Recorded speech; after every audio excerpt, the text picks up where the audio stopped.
Good morning, Bird Brains, and welcome back to another episode of the Sportster build series featuring Miss Bird. She'll be joining us here in a second. She's actually putting away groceries right now. But we got some good news, got some bad news, and we got some good stuff happening in this episode, so let's run through those real quick. All right, so first things first is talking about the wrap that went on the tank last time. So if you noticed, I don't know if I put it in the video, but there was a portion of the video where I was going over the wrap with the heat gun. What I was trying to do with that is to kill the membrane on the vinyl. Long story short, vinyl heats up, tries to go back to normal. If you heat it up past a certain point, it kills that memory, so it won't go back to normal. You're supposed to do that when you wrap it on an edge like we did with this tank. Now, if you watched the Dyna build series where we did the wrap, I had actually this thermometer gun. I did not have this when we wrapped the Sportster. The reason I didn't get one is because last time I looked at them, they were about 60 bucks, and I was like, I'm not spending that kind of money. Looked them up again, they were around $15. So I got one for the Dyna. We did not have one for the Sportster, which means we didn't kill the memory as well as we should have. And basically what that means is that we've got little imperfections like this pretty much all around the edges here. So definitely not the best job, but still a 30-30. Now, of course, that's definitely not the ideal job that we would have wanted, but it's what we're stuck with for now. You might say, hey, just peel off the vinyl and redo it. Problem with that is that we're not too sure if the paint will hold. Kind of the same reason why we couldn't pull off the 883s. Really shitty paint job on that tank, so not 100% certain that we could even do that. So we're gonna wait a little while, wait till the funds build up to where if the paint does come with it, we can just afford to have it repainted. Not really in the budget as of right now. But what is in the budget is powder coating, and that's what we're going to be doing today, which brings me to our sponsors for this episode. We've got two, both of them are previous sponsors of the channel. We've got GTZ Powder Coating, as well as Rogue Rider Industries. Now, Rogue Rider might sound new to you guys. That's because they are formerly known as Luminex. They provided the turn signals and the light bar for the Dyna, and they've gone ahead and supplied the turn signals for the Sportster. Sportster right now is already rocking the custom dynamics right now, but I greatly prefer Rogue Rider Industries because of some stuff we'll highlight later in the episode. But essentially, what they have sent out are their new black label inserts. So as you can see, they've got a black background, so that way even if you do run them with clear lenses like we do, it still has that nice, clean, blacked out look. And then as far as powder coating goes, we're gonna be doing the rear fender as well as the front fender. Front fender's already off, it's been off for over a year. Rear fender has not, so that's going to be our number one goal for this episode, is to get off the fender, and then we're probably gonna have to drill out those rivets now that I'm just now realizing that, so yeah. That's not gonna be fun. Should still be relatively easy. And after that, we'll be dropping them off at GTZ to get powder coated. And then the last half of this episode will be us putting everything back onto the bike. So I'm gonna go help Ms. Bird finish up with these groceries, and we will get right to work.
know how you operate.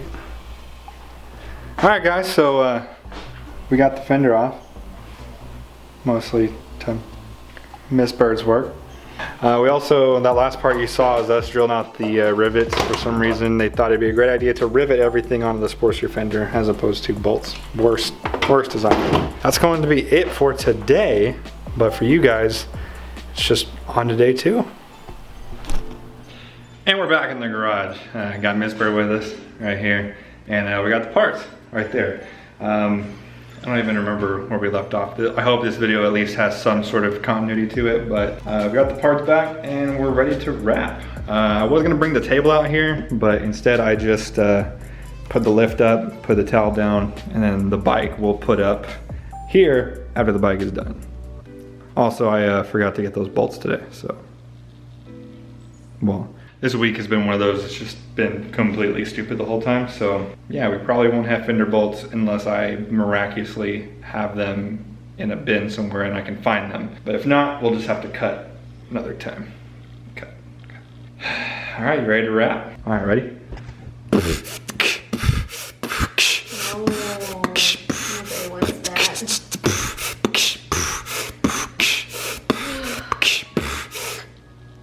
You're making it more humid in here. You're more humid. It did it. All right, let's get to work.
Alright, so we're pretty much done with the rear fender. Miss Bird's just finishing up the finishing touches here. I'm making snowflakes. Not my president! Yeah, good snowflakes, baby. It's an awesome snowflake you made there. And just because I know someone is going to not read the description and not go back and watch any other videos, this is the tape that we use to make these vinyl lines. This is 3M knifeless tape. A couple other companies make it, but I prefer the 3M brand. Looks somewhat like this. And essentially what it is tape with, hold on. There we go. You can kind of see it is tape, and it's got a little piece of like floss, like very thin string within that tape. So you lay the tape down and then you pull the string through it, which creates these nice, sexy lines you see here in the vinyl. Not that sexy line, those sexy lines. And then after we're done with this, we're gonna go ahead and move on to the front fender. But the only problem is we really haven't decided what we're gonna do with the front fender. My vote is to do just the brackets, but Miss Bird still really hasn't made up her mind on what she wants to do with it. I don't want to keep it white. I'm okay with keeping it white. I mean, I think the brackets would be a nice touch, but if you don't want to do it, we don't have to do it. I'll tell you my idea when they're not listening. Okay, all right. That camera's off, it's up. Liar. It's off, Okay. promise. Okay. Well, you know, on the decals that are on my helmet, like the one, I was thinking if we could cut that with a decal printer and just like across. Oh, I'm just practicing my camera. Okay. The only reason I don't want to do that is because that's technically like the Predator slash, or it's similar to it, and like everyone and their mom does that across their car. So I considered the tire thing that's on the other side of my helmet. Want to put a tire on the thing protecting your tire? Right, and then I was like, it doesn't make sense to have tire tracks on the fender that goes above tire. I mean, to be fair, it doesn't make sense to have a tire going on your helmet either. I mean, if it's gonna run over anything, it's probably your head. It's accurate. So then I thought, well, what about a bird? What kind of bird? Miss Bird. Like a bird with some titties, or Yeah, exactly. titty bird? Double D's. I like the idea of having a decal on it because then it keeps the essence of the entire fender white. It doesn't change the color of a whole portion. Does that make sense? It does, so let's go ahead and just get the rear fender on, and then we can kind of place the front fender where it's going to be, and then kind of make our decision from there. Yeah. All right, back to work.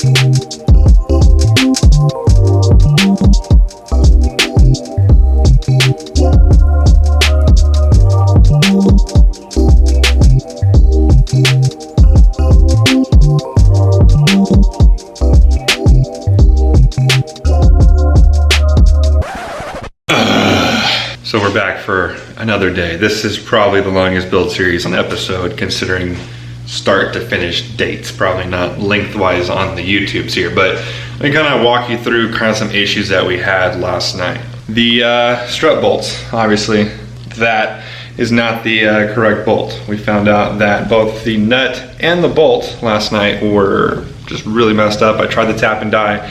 That did not work. So thankfully I had a bolt that worked, but it just doesn't look that great. So, but we put it in there because we thought, hey, we can get everything else done. Let's just do that as a temporary fix. But then we got to the shock bolts and realized that the shock bolts are stripped again, which makes sense because, I mean, we've had to take this thing off, like on and off like 5 or 6 times. Can I help you?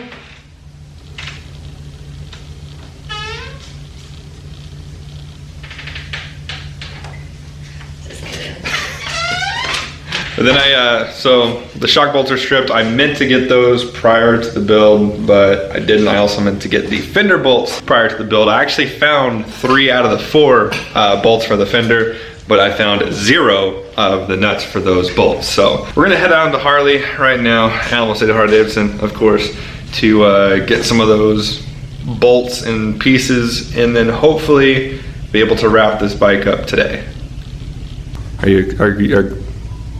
you excited? Whoa! Give me more excitement than that. Whoa! Maybe more excitement than that. Oh no, no, no, no, no. And we're back. Got everything that we need here. Tell us, what did we get? We got some of these long things with these little stubby things. I don't know about this. They're not, they're kind of stopping right there. We argued if we needed the nuts and the bolts. I say we just need the bolts. She's like, we need the nuts too, so. Somebody's about to be right. Okay, well, since she's not gonna tell you, I'll tell you. We got the 2 bolts for the struts and the nuts for the struts, shock bolts, and then did you take the fender bolts? They're in the front. Oh, okay. Then we got the 4 fender bolts with the nuts. So let's get to work.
So we are done with the fenders. Rear fender, seat on, looks really nice. Miss Bird just pointed out how she likes how this line just goes up and meets the curve of the seat. Here's a shot from behind. That looks really good because you got the green on the tank and then it basically switches back here. So what are your thoughts on the front fender now that you see it on the bike?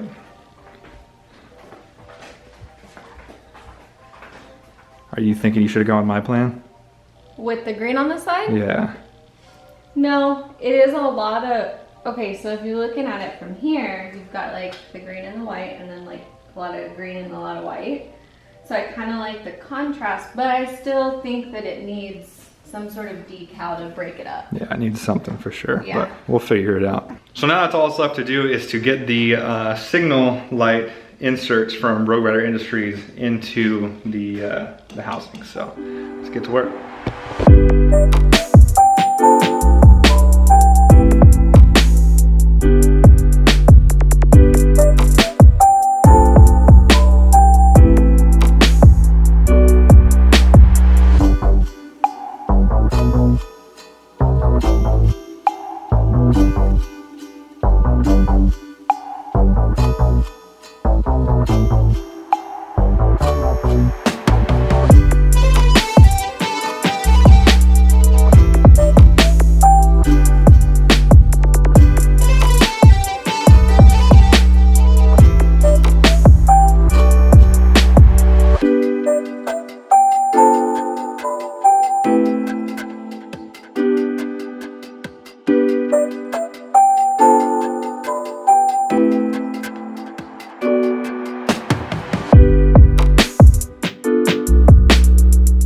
And we are done. What do you think? Yes! So here she is, guys. Like I said, we're still not done, but we're just done for today. Like I said, we're gonna be doing something with that front fender because you can see it just kind of contrasts here, but let's take a quick look around the bike. I really like this angle right here. You can see how they alternate. Once again, not the best of finishing jobs on the top. Got a little bit of wrinklage here, but can't really do anything about that right now. That'll be a future change. Also, those plug wires are gonna be changed and probably derby cover and stuff like that. But I think right now she just wants to go ride. Throw a leg over it, baby. Also, our dog's in the cone because she has skin issues not because she's hurt or anything. Oh, hey, how you doing? Oh, sorry, Sporty, we're talking about the Sporty. Excellent riding shoes, by the way. Thank you. Prime. I thought that these were better than flip flops, so. Yeah, you're probably right. Cone of shame. Oh yeah, you got this. All right, guys. So riding videos with Miss Bird coming tomorrow. Just kidding. Still got a lot of practice to do before we do that, but she's looking good. Also, the bike's pretty good too. Damn it, you ruined my joke. Aww. All right, guys. Well, thanks for sticking with us through all this nonsense. This build series took what, 2 months, almost, Dude, maybe more. crazy. So it's been a little ridiculous, but now the weather's finally cooling off. The bike is not in pieces anymore, so hopefully we can start riding now. So once again, a special shout out to the sponsor of this episode, Rogue Rider Industries, as well as GTC Powder Coating. Links for all their stuff is gonna be down in the description as always. If you have any questions on the products we used or the process that we did, please go ahead and leave them down in the description or the comment section. I'll answer them as soon as I possibly can. Can you not pop your leg pimples while I'm doing my outro, please? It's not in the video. Now it is. If you like this video, go ahead and hit that like button. If you haven't already, go ahead and punch that subscribe button. And as always, thank you for watching. I'll see you guys next time.